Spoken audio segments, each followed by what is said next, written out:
You get 3 rolls on this dice tower, and then each number corresponds to a question I have, and whatever you roll, that is where we start. Oh. In here? Yes. There we go. All right. Number 6. Oh, I like this one. So this is a big acting question. I love how I preface this saying it's a fun game, but this is one of my favorite acting questions that I have on this list. It's called Favorite, Least Favorite. Can you tell me your single favorite part of the acting process? Like meeting your collaborators, seeing the set for the first time. But then I also want to know not necessarily your least favorite part, but a part that challenges you and that challenge excites you. I think the work itself, because sometimes you do hit it just right and it feels wonderful. And it's great on film. It's different than on stage. But I like that, just the work in actually doing the shooting. The least favorite? I guess the first day. That's hard till you're sure you know everyone and, you sort of get a feeling that first day of what it's going to be like. I get that. That's where it starts, and then when you realize you're surrounded by the best possible people, it's the best payoff in the world. It is. It's great. You just get to know people quickly. Yeah. Filmmaking families. Yes, that's what it should always be about, in my opinion at least. Yeah. All right, you got your second roll on the tower here. Okay. All right, so we've got you got another 6. Another 6? You can re-roll. Okay, can't do it 2 6s. All right, we're going with a number 4 next. Number 4 is my Thelma question. This is a very silly question, but I really appreciate the joke in the movie about bread. Oh, yes. So I want to know, what is your single favorite kind of bread? I guess a baguette. Okay. That with a warm, hot baguette with butter. Ooh. There's nothing better. Nothing better. I love the fact that you limited the topping to butter, because there really is nothing better on this planet than just a simple piece of bread really with butter. Good butter. I'm going to follow this up with another question now. What is your butter of choice? Oh, Kingo. Ooh, okay. I'm going to try that. I'm a country crock person. I think it's Irish. Irish? Yeah, okay. I think so. All right. I got to add that into my rotation. Yeah. I'm always like a standard piece of white bread with country crock butter. I love country crock butter. You're easy to please. I'm very simple and basic. All right. Third and final roll on the tower. Okay, here we go. Another 4. Oh, I keep getting the same thing. Oh, he's in there. What do we got? A 7. Ah. 7 is... Oh, I like this question. This is just one we call the little things. I just want to know something, seemingly silly in your everyday life that, someone out there might not think is important, but it just brings you joy on a regular basis. Oh, feeding my cats. That's the best answer ever. I have 2 cats, Billy Bob and Mr. Rose. And they love their food, and they were my sons, and I got them. And they love I feed them like 4 or 5 times a day. So they get small meals for the little tummies. 4 or 5 times a day. You hearing that would make my Malcolm jealous. Oh, you have one? I feed him 3 times a day. Well, that's a lot. I guess I'm 4. I'm not 5. I'm 4. He's got a big appetite, though. It's hard to regulate it. Yeah. He's a big boy now. One of mine is a big eater. And he just loves food. Loves food. I feel like we've hit all the things closest to my heart between bread and cats. It's like bread, cats, and movies. That's all I need to survive in this world.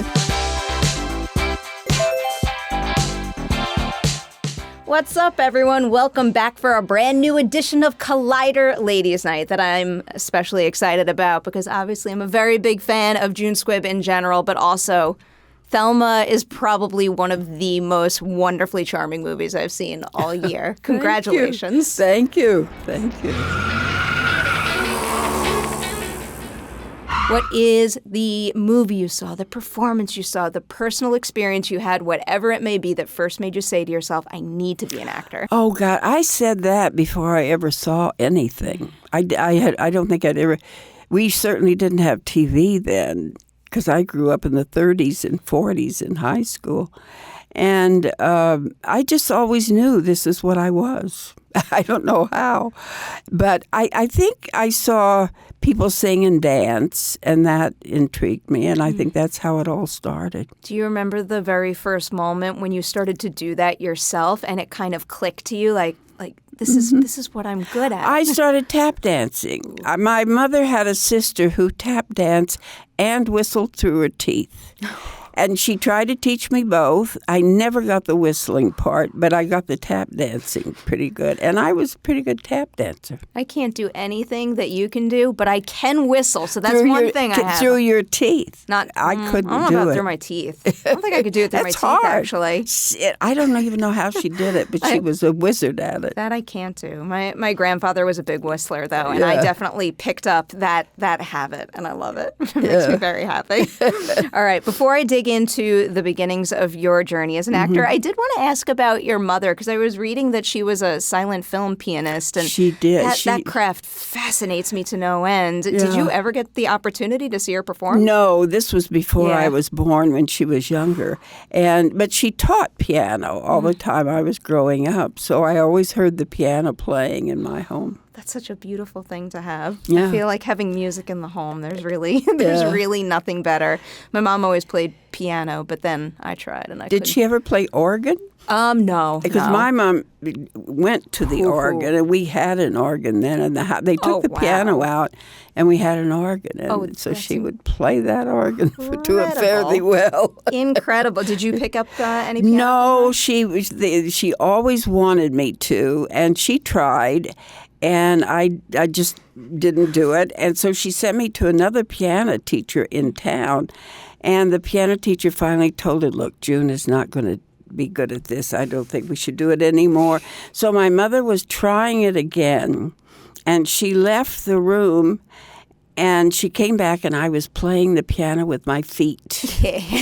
And I never had to play the piano. I literally never had to do it again. So that's how I had to get out of it. By trying to play it with my feet. Yeah, something like that will do it. I think eventually my mom gave up. She realized that I was never going to pick up the piano. And then eventually I found my way to my own instrument, and I found the saxophone. And you did? My brain processed that for some reason, but it couldn't process the piano. Yeah. I did learn enough that I could, do a basic chords and everything. That was it. Most impressive. I feel like I was like this with the piano and the guitar, where I could do like one note at a time, but the second it came to chords, like my brain couldn't process it, and also like my hands like physically couldn't do it, which fascinating. I think it's hard. It is. It never was easy, I didn't feel. It's something else. It's definitely a skill that I admire in others quite a bit.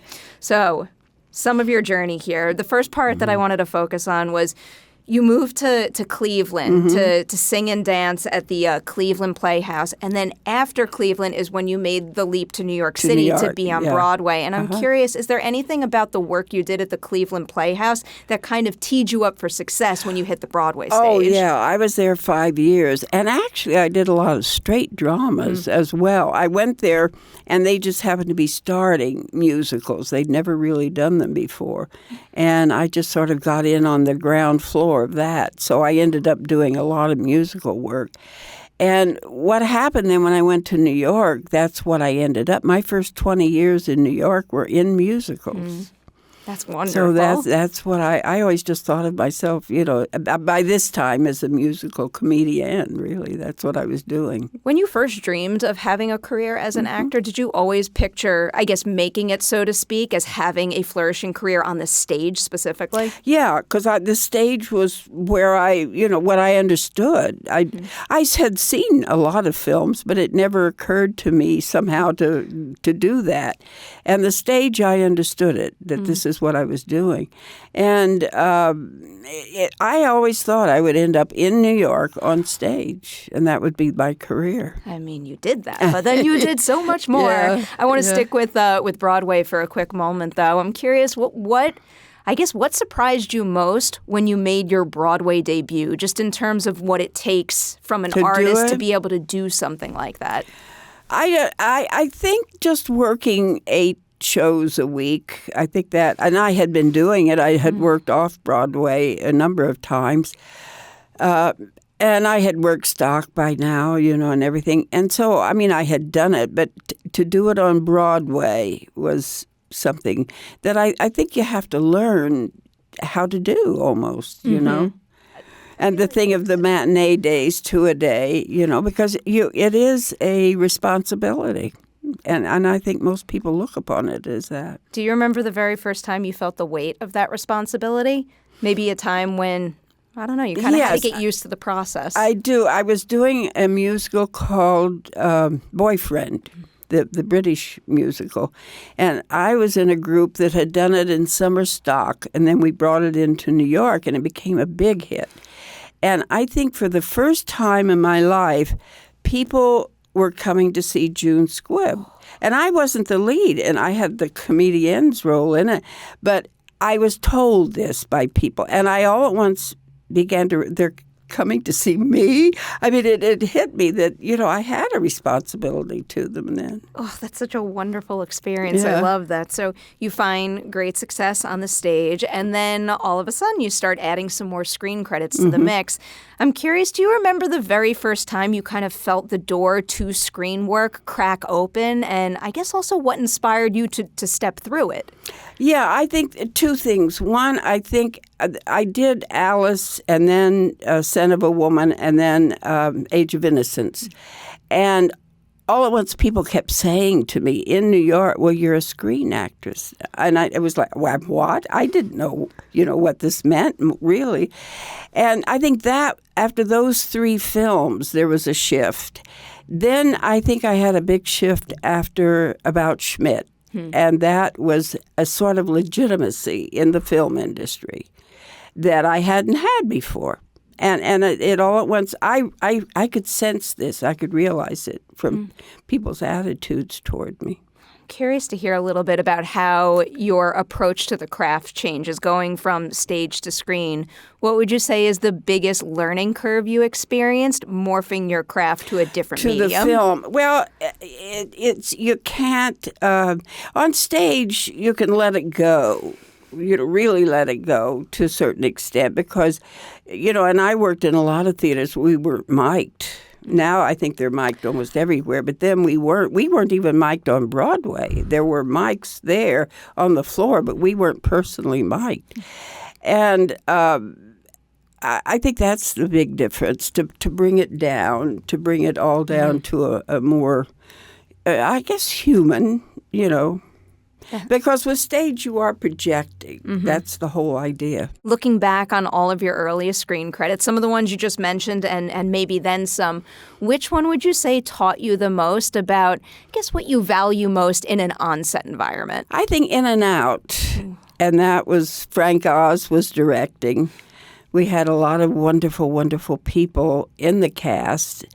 And that was certainly from each one of them. I think I learned something, something different from each one of them. And it was a long process. And Scott Rudin was producing. And he, I know there have been problems with Scott, but he's a wonderful producer. He was so there, and he wanted to be a part of the process. And it was a wonderful family film. We were a family, and we shot forever. We shot forever and ever and ever. So I got a lot of sort of different variations of the same thing. Oh. And I think I probably learned more on that film than any of the others, certainly in that area of my career. Wonderful. I don't know how specifically you remember this, but is there any particular scene in that movie you remember, taking the longest to get, in the can and get just right? Yes, we were shooting the scene where I had that wonderful line, my husband has 3 testicles. Yes. And it was about 2:00 in the morning, and we were still shooting. And Debbie Reynolds was still there. They had told her she could go home. She said, oh, no, I'll stay. And we were all the women. It was all the women were still there. And Frank Oz was directing, and we were all just sort of there together, I remember, on set. And it was going well, and he was pleased, and everything was. And I turned to him and I said, "Have you ever done Miss Piggy for anyone?" And in Miss Piggy's voice, he said, "No, and I won't. I don't want." And he went through the whole Miss Piggy thing for all of us sitting there at 2:00 in the morning. And for some reason, that has meant more to me. And it was a film that meant a lot to me, and that scene meant a lot to me. And I felt that after he and Scott Rudin told me that they had done a test. This was early on. We were still shooting, but they tested some of the stuff. And that scene, that my line got this tremendous laugh. And there was a kind of respect then from them, like, boy, she could do this, And there were so many things in that film, but it made a difference in my life. Oh, what a beautiful memory to have. Yeah. I love that. This is a question that I love asking him because you just brought up the ensemble of that movie. It's making my mind go here next. Of all of the wonderful scene partners you've had over the course of your career, can you name one who had a very similar approach to the work as you, where like the second you met, you two were immediately in sync? I think in Thelma, both Richard and Fred. People come up to me and say, "How long have you known both of those actors?" And I had never met them before doing the film. But we did work the same. Those two men I can't tell you what a joy to work with both of them. And they were so different, but they work the same way, and they work the way I work. So it was just sort of a melding there. You could see that on screen in the finished product. The chemistry between the three of you, it's just absolutely impeccable. So the other half of that question is, you are most in sync with them. Can you also name another actor who had a different approach to the work and maybe challenged you to adapt and try something new yourself for the better? Yeah, a lot of them did that. I think Bruce Dern did that in Nebraska. Yeah. And I don't think I think it's just him, who he is. He's such a strong personality. And so I think he kind of would drag you under or drag you where he wants to go, but you have to work at it, know. I'll follow up on that for a specific. Do you remember a particular scene of Nebraska where he dragged you in an unexpected direction and a scene wound up even better off for it? I think the scene with us in bed, that was one where he gets up and then I'm still in bed. And I think we shot it very fast. But there was something about that scene that stayed with me. I don't know. I don't think there was that much dialogue, if any. But he was strong. He was a strong actor. Oh, you're the best. I love these memories. Yeah. I'm going to go from like those two like really wonderful, beautiful films to a horror film that I love and just have to squeeze in one question about. It's Would You Rather. Yes. That movie. I love that ensemble too. I thought David did such a wonderful job directing that. What would you say? And I believe that was your first horror movie. My only horror movie. I read a little something about a shark one, but I don't know that was not a horror movie. That was supposed to be a sci-fi. It was a TV show. And it wasn't a feature film, so I don't consider that. In that case, if you have only one horror movie on your filmography, it's a great one to have Would You Rather. Yeah. What would you say surprised you most about what it takes to make a horror movie quite like that? Well, I knew it was a horror movie when I was told that I want to do it and the script and the whole thing. And I think we just sat around that table, and I kept thinking, when does it get what it's supposed to get? I didn't know. I mean, and yet when I saw the thing, it was scary as hell. It was spooky. It's so effective. Yeah, very effective. But I didn't feel that or see it when we were making it. We shot in an old mansion in Los Feliz, so they kept. We couldn't drive up there because they couldn't park all the cars. So we were like vanned up all the time, And it was, but I remember that because I just thought, well, what's so scary about this film, And then you watch it. And then I watch it, and I thought, oh, boy, they really did it. This is usually a dicey question, but I'll squeeze it in here. What is your favorite scary movie? Scary movie? I think Jaws. I don't think I'll ever recover from seeing that first one. The first Jaws really scared me. That is always an A+ answer to that question. It really did scare me. So I want to go back to Nebraska because in general, this is always something I love asking not just actors, but all artists about. It's an artist's relationship with a nomination or an award because that's not why you make the work, but it really does mean something. And it can mean something very important to you depending on, where you're at in your life or your career. So what did that Academy Award nomination mean to you at the time? Well, it was, we did a lot to get, up to that. I enjoyed it. And I think some people don't, but I did. I enjoyed it. I enjoyed the luncheon, the Oscar luncheon, and I still enjoy tremendously seeing Oscar nominee after my name. I mean, that I take it that I have been recognized, and that means it's nice. It really is nice. It is important, and it was so incredibly well-deserved with that one. So the next thing that happens after that is you get to have like Oscar nominee by your name, and it kind of opens the door to new opportunities. Yes. So how would you compare the opportunities you were getting pre-Oscar nomination to the ones that were coming your way post-Oscar nomination? Well, the big thing, of course, is you don't audition anymore, and you knew that. Oh, yeah. And that's kind of wonderful. I mean, I was 84, I guess, when the Oscar nomination came along.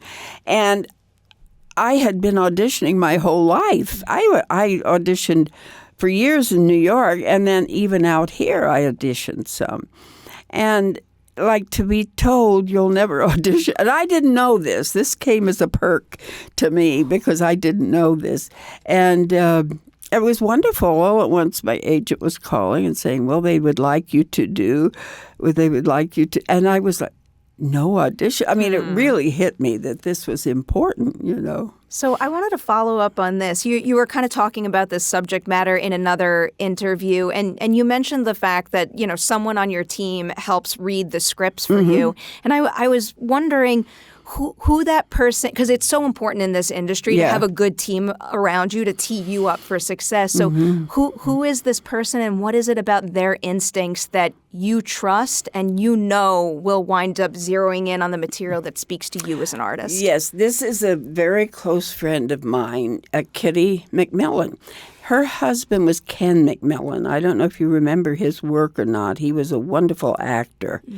And I've known her for years and years and years, and she has worked many times with agents. She's worked with casting directors. She's worked with writers. She's helped writers. She will proofread for writers and things like that. So she has a background. She was a dancer originally. We worked together years ago in musicals. And I just feel that she has an understanding of what is important to me and what will most be the best for me. And so she reads all my scripts. That's such a wonderful person to have in your corner. Oh, God, yes. I couldn't do it without her. Also, like, the breadth of her understanding of art in, like, various lines of work. Yeah. So I'm just such a big believer that you don't need to have experience yourself doing all the jobs, but at least having enough of an understanding of what it takes for someone else to do their work. Do it. Basically, lifts everyone up. Her husband was a wonderful actor and did a lot of films, television, and she read his scripts. So she also knows how to look at a script and see what it is, what it's going to be on film. That's amazing. So kind of building on that a little and taking a step towards Thelma. So you just said one of the greatest things about getting an Oscar nomination is you don't have to audition and these opportunities are coming your way as offers. The one thing that I can't understand is, I can't understand this before the Oscar nomination happened, but also there was a pretty big gap between the nomination and now with Thelma. And it's only Thelma that's marking your first opportunity to headline, to lead a feature film. I guess my question about that is, what do you think it was that you were bumping up against in the industry that didn't let you have that opportunity that you deserved sooner? I don't look at it like that. I really don't. I will look at it like that on your behalf. On my behalf. Yeah, and I think many people do, but it's never occurred to me that what I was doing was not the most important role in the film, no matter what it was. That's why serious. you're so good in everything you're in. No, but I just, like, to me, it's what the role is and what it's saying to me and how much I want to do it or how much I don't want to do it. And I think it's wonderful. I don't know why, Thelma came along. Who knows why these things happen. But I'm thrilled. And as I said, I get to spend more time in front of the camera than I do. But I've always thought of myself as a character actor. I've never. And when I was younger, I wasn't even an ingenue ever. I mean, I stunk at that kind of work. And I always had to have a role that had a little something to it, a little perky to it or something. And so that's what I've always thought of myself. I've never thought I've lost out on anything. Here's a big follow-up question, but for, maybe someone newer to the industry who is in a position where they're not getting the number one role, they're getting a supporting character, and they're struggling because, technically it's a smaller role.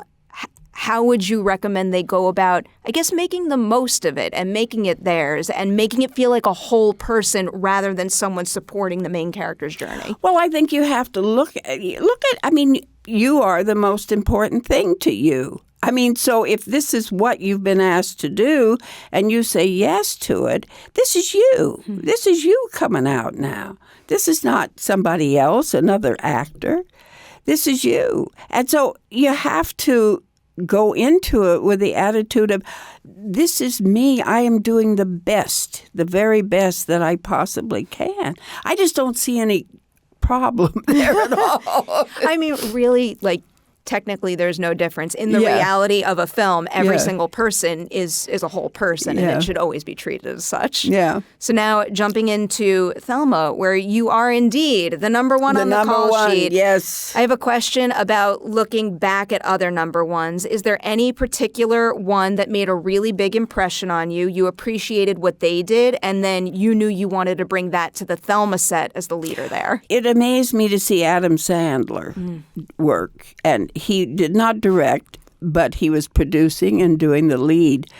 And he controlled the whole thing. And I've never seen a good director do it as well as he did it, where the whole company was his.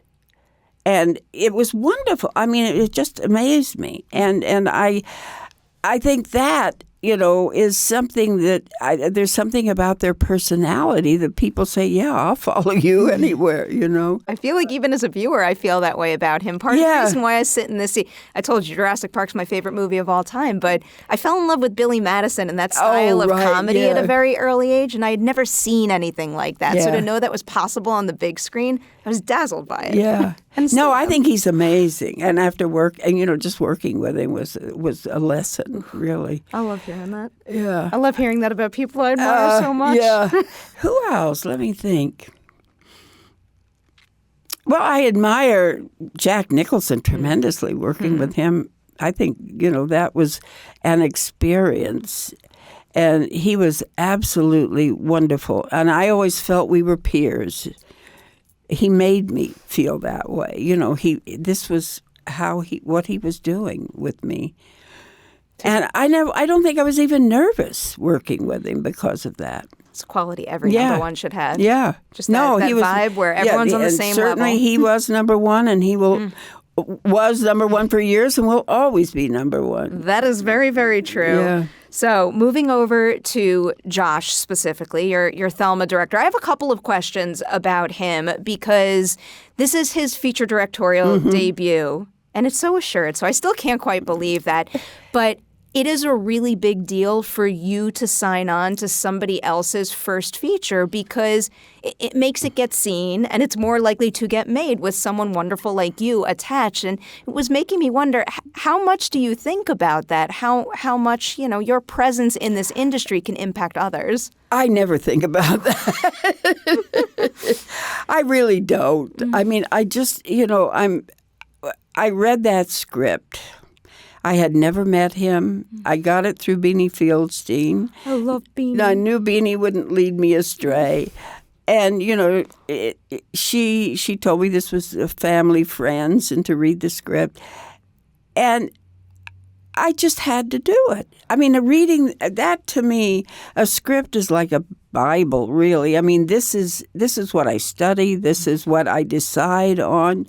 If I'm going to do something or not. I would trust any direction Beanie pointed me in, so I get that. She's heaven. Truly, Ladies' Night alum. She's been on the show before. Did? Yeah. Oh, good for wonderful her. Wonderful performer and also a wonderful interview to talk about art with. So the other question about Josh I had for you is, like, that idea kind of goes two ways. When you are an actor working with a first-time feature director, it can be a risk. So what was something about him the first time you met him that signaled to you, I am in good hands with him? Just his whole demeanor. And we only talked on the phone. And we laugh now because he thought they would have to talk me into doing the film. And instead I said, okay, I'm in. I mean, from the beginning, I wanted to do it. So we didn't really talk that much. I love that kind of faith you had in the material. Yeah. And the material said to me, and I knew he'd written it, I knew he was going to direct it. I'd worked with many first-time film directors, and some are absolutely fantastic, and some are not. But, you take your chances, and you get what you get. But I just, there was never a question in my mind that I should do this, and I knew it was doing it with him. You lucked out big time. Oh, God, yes. This is very special, and I'm just so excited to see what he goes on to do next. Yeah. So, teetering into your collaboration with him now, I'm curious what kind of conversations the two of you had about the movie's tone at the beginning, because you just do such a good job playing into the comedy while making sure everything feels so grounded and real. And I feel like that's a big part of the reason why this movie rocks me to my core like it does. Well, we did not talk about that. And I think one reason Josh wanted me to do it was that very thing. That's kind of the way I work. I've done a lot of comedy, and I never think funny. I just don't know how. I mean, and I've had really close friends like Dom DeLuise and Ruth Buzzy, and boy, they think funny. I mean, that's how they think, and I don't. And he sort of had seen enough of my work to know, I think, what he was going to get. Oh, it's so interesting. So we never discussed it. It is fascinating how there's so many different approaches to comedy. Like just narrowing it down to two, like not thinking about being funny versus others who the path that works better for them is it's trying to figure out what they think will be funny to others. Yeah. And I respect that. I mean, this is not a right or wrong, but I mean, I've always worked like from an acting standpoint rather than a comedy standpoint. I wanted to circle back to some of your scene partners here. The first one I'll start with is Fred. You already brought up how wonderful he is. I think he is one of the most exciting voices on the rise in acting right now. I don't know how anyone his age is doing the work he's doing. I'll be very honest with you. I don't. I think the world of him. Yeah. Here's how I'll get at working with him, because one of my absolute favorite things in the world is how with every new generation that comes into acting, like in also comes new techniques and new mentalities about creating art. So is there anything about his approach to the work that, I don't know, like helped you find something new in it, even with all of your experience? I don't think so. I think we work really very much alike. So I think that everything we did was a mutual, again, that peer thing where you feel you're working with an equal. That's such a beautiful quality to have. And then obviously I have to ask about Richard as well, Yeah. who's just like exquisite in this movie. And again, I can't emphasize this enough. The two of you are the perfect pairing in those two roles. So do you remember the very first moment on set when the two of you did something together and then you looked at him and kind of thought to yourself, like, you are 100% the Ben to my Thelma? Yeah, I think from the beginning we got it. We did that. And I think that he felt it too. I think that I don't know what, I mean, I think that we respected each other tremendously. But there was a great deal of love going on that set, I'll tell you that. Every single set should have those two keywords, respect and love. And relax. I mean, it was a very relaxed set. It really was. And I don't know whether that was the cast that he had gotten together or him, maybe a combination of it all. The cast is very important. I'll take a moment to emphasize the crew, too. I'll preface this question by saying I know it's an unfair question because every single person on a film set is highly important and the film wouldn't come together if not for every single one of them. But can you name an unsung hero on the set of Thelma? Someone who we don't often get to see their face or maybe don't even know their name, but we should know what a big impact they had on the production. My driver, Travis. He was, if we were out and it was a cold night, he made sure he was as close as he could get with that car and the heater was going on. And Richard and I were bundled into the car constantly, to warm up, and he was always there for us. He was great. He was never not there picking us up. He was wonderful. Truly, so important teeing you up for success with your own work. So as we kind of round third here and come home, I'll ask one broader question about Thelma to highlight a scene or two. Going into the production, what did you think was going to be the most difficult scene to shoot? And then ultimately, was it or did a different scene of the movie catch you by surprise? Yeah, I thought I wanted to do the cemetery scene. When I read it, I thought, this I really want to do. But I knew it would be difficult. Physically, the walk, getting, putting the flowers down, all of this.